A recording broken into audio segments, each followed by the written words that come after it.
So Helen, now we're going to move from the cookery books, the printed ones over there, to something very different here. This really shows how the haves and the have-nots, that was a very marked contrast in the way of life, wasn't it? Absolutely, yeah. What we've got here is a real contrast, as you say.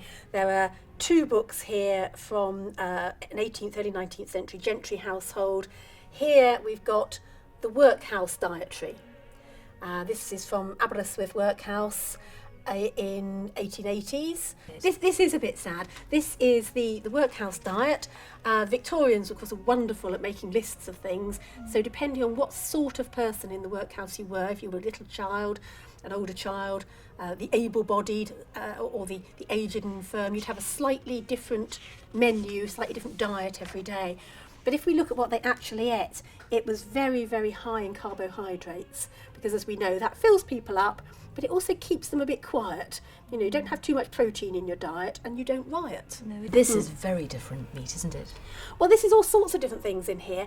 As you can see on the same page, we have pickle for meat and how to destroy flies and fleas. Oh, and how to make furniture paste. Yeah.